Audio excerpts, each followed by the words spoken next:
It is very important how to make the grid lines. So today I will show you how to make the grid lines. To make it easier for you, I am going to hide this default so that you don't, this is the scope box, so that you don't get confused. I am hiding it, hide in view, and this is elements. Now I can show you how to make the grid. These are the line for the, these are the for the grids. From here you can see place columns and grids. This is a good guide if you will click and on it.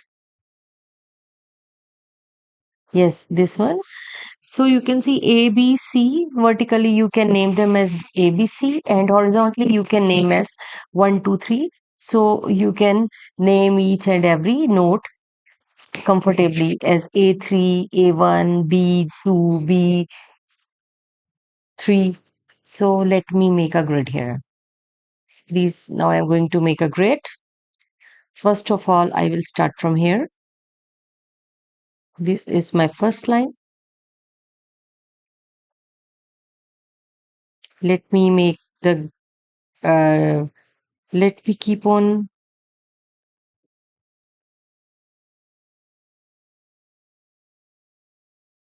Now you can see this is the second line and it is at 24 feet.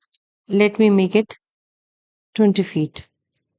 Now you can see this is the first line and now this is the second line and is locked. I can make another line and here I can see very easily that it's again 20 feet and I have clicked it.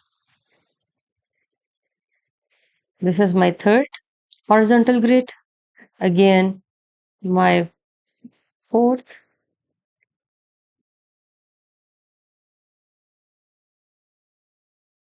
horizontal grid. And I can easily find it from here 20 feet. Even if I want to change the dimension, I can change it.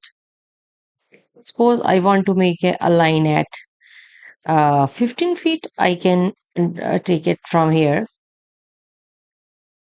This is 16 feet. Let me draw it first. And then I can convert this 16 into 15 feet.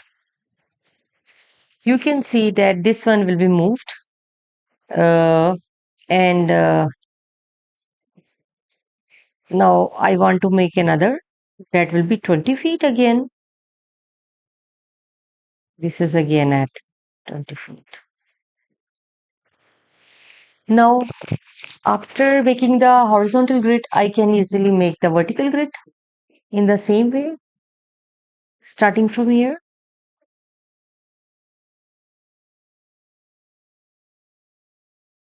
Not exactly the vertical grid, you can say it, this is Y line. Then again at 20 or 30,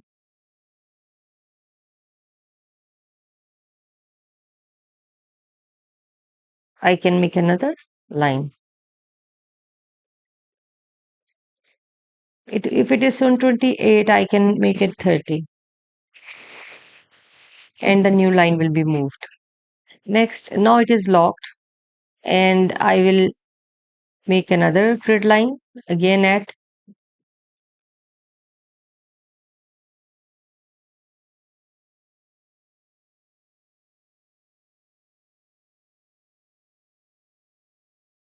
which is whatever are the dimension, I can change it.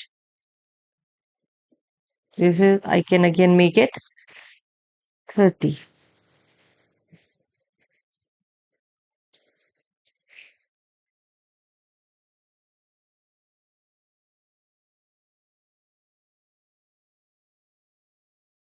Three zero, enter. Important is this, you have to understand which is move and what is the new distance. They should be at 30 feet. Next again, I can make another.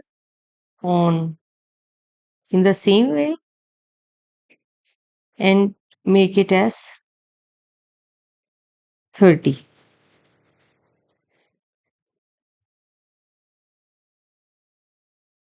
right?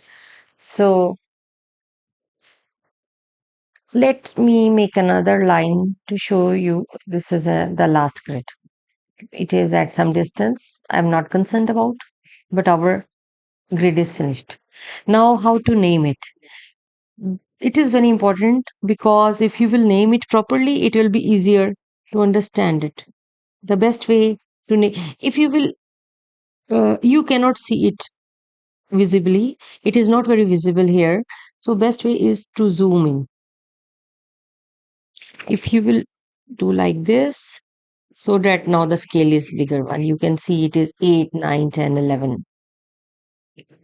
Now, if I want to make these one as A, B, C, D, then just go on this and you can escape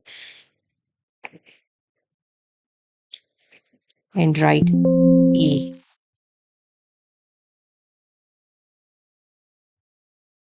You need to click it properly. Now it is A and it will become B. It is just to name it. In this way, you can make it. You have to click it properly. In this way, you can define on which node what is present, and it makes things easier for you. This is D. Suppose E, F, and this one, the last one is G. I have skipped some, or if let it be F, right? Now you can see from here, zooming back,